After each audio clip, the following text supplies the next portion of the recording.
여러분, 지금 시장 상황이 정말 만만치 않죠. 아랍에미리트의 오펙 탈퇴 소식까지 들려오면서 세상이 참 빠르게 변하고 있다는 게 다시금 느껴집니다. 유가는 여전히 100달러 부근에서 버티고 있고 비트코인은 7만 7천 달러 아래로 밀려버렸잖아요. 벌써 전쟁이 2달째 이어지다 보니 이제는 익숙하면서도 참 답답한 그런 상황입니다. 그런데 리플을 들고 계신 분들 입장에서는 이 장면이 훨씬 더 무겁게 다가올 거예요. 시장은 출렁이는데 정작 리플 쪽에서는 좋은 뉴스가 쏟아지고 있거든요. 회사는 분명 커지는 것 같은데 가격은 제자리 걸음이라 다들 고민이 많으실 시기라고 봅니다. 먼저 배경부터 좀 짚어보면 사실 우리는 이 상황을 너무 잘 알고 있죠. 충격의 출발점은 역시나 이란발 지정학적 리스크예요. 평화 협상이 늦어지고 호르무즈 해협 불안이 부각되니까 유가가 가장 먼저 반응했습니다. 전 세계 원유의 20%가 통과하는 길목이 막힐지 모른다는 공포에 유가가 튀어버린 거죠. 유가가 오르면 시장은 인플레이션을 걱정하고 그렇게 되면 중앙은행은 금리를 내리기가 힘들어집니다. 결국 금리 인하 기대가 꺾이면서 위험 자산인 비트코인이 7만 7천 달러 밑으로 빠진 거라 보시면 정확해요. 비트코인을 응원하는 분들은 흔히 디지털금이라고 부르시죠. 발행량이 정해져 있고 중앙은행 통제받기라서 장기적으로는 분명 그런 면이 있습니다. 하지만 단기 시장에서의 모습은 상당히 달라요. 전쟁 리스크가 커지고 달러가 흔들릴 때 비트코인은 여전히 위험자산처럼 움직이고 있거든요. 이번에도 거시경제와 분리된 독립자산이라기보다 글로벌 유동성 사이클 안에 있는 자산에 가까운 모습을 보였죠. 개별 호재가 아무리 많아도 시장 전체가 리스크 오프 분위기로 돌아서면 다 같이 흔들릴 수밖에 없는 게 현실입니다.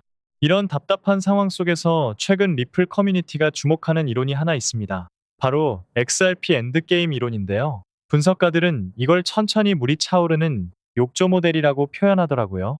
가격이 과거처럼 단순한 기대감이나 투기로 폭발하는 게 아니라 실제 사용이 늘어나면서 가격 바닥을 천천히 들어 올리는 방식이라는 거죠. 욕조에 물 한 컵 부었다고 바로 수위가 올라가진 않지만 물이 계속 들어오면 어느 순간 바닥 자체가 높아져 있잖아요. 단기 가격은 답답해도 실사용이 쌓이면 가격의 기준선 자체가 바뀔 수 있다는 논리입니다. 예전 코인 시장은 대체로 기대감이 먼저였던 게 사실입니다. 반감기나 ETF 같은 소식에 가격이 먼저 튀고 실사용은 나중에 따라오는 시기였죠. 특히 무지성 알트 펌핑이 심할 때는 아무 실체도 없는 프로젝트들이 비전만으로 관심을 받기도 했잖아요.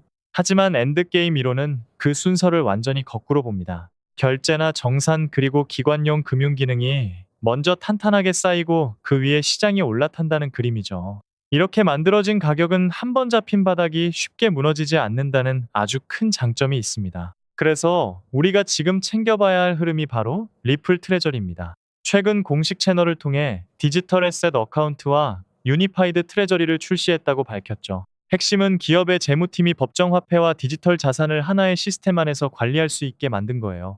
별도의 플랫폼을 수작업으로 통합할 필요 없이 효율성을 엄청나게 높이는 방향이죠. 기업용 재무 시스템 안에 네이티브 디지털 자산 기능이 직접 들어간 첫 번째 사례라는 점에서 리플이 아주 큰 의미를 부여하고 있습니다. 기업의 트레저리 부서는 회사의 심장부와 같습니다. 매일 어느 은행에 얼마가 있는지 해외 지사에 얼마를 보내야 하는지 관리하는 아주 중요한 곳이죠. 외부에 노출되진 않지만 회사가 굴러가는 진짜 동력은 여기서 나옵니다.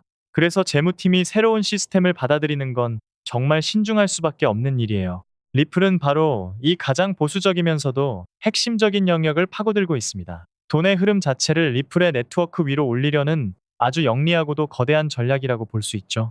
기업 입장에서 리플 트레저리가 매력적인 이유는 도입 부담이 적기 때문입니다. 기존에 쓰던 시스템을 다 갈아 엎으라는 게 아니라 그 안에 디지털 자산 기능을 더해주는 방식이거든요. 별도의 지갑이나 외부 거래소를 거칠 필요 없이 현재 화면에서 바로 XRP 잔액을 확인하고 자동 회계 기록까지 가능하게 만들었습니다. 기업 재무팀 입장에서는 새로운 시스템을 배우는 수고를 덜면서도 디지털 자산의 효율성을 그대로 가져갈 수 있는 셈이죠.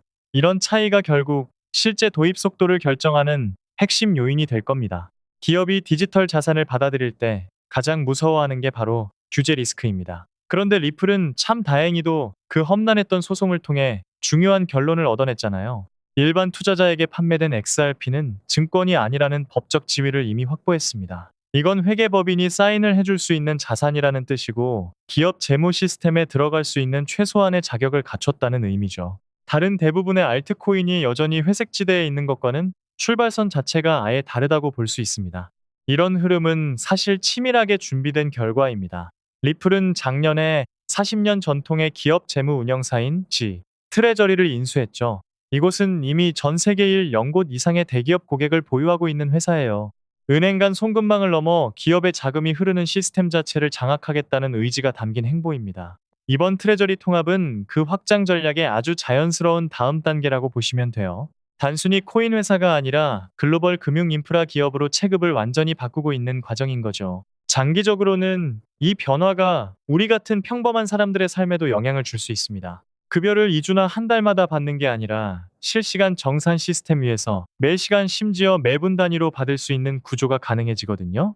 해외 지사나 프리랜서 정산 같은 영역이 리플의 인프라 위로 옮겨가면 노동시장의 돈 흐름 자체가 완전히 바뀌게 됩니다. 물론 시간은 꽤 걸리겠지만 기관 금융과 멀리 떨어진 이야기가 아니라 우리 일상까지 파고들 수 있는 가능성이 열리고 있다는 건 정말 흥미로운 지점이죠. 자, 하지만 우리는 냉정하게 체크할 부분도 있습니다. 리플의 성장이 곧바로 XRP의 가격 상승으로 이어지려면 몇 가지 데이터가 필요해요.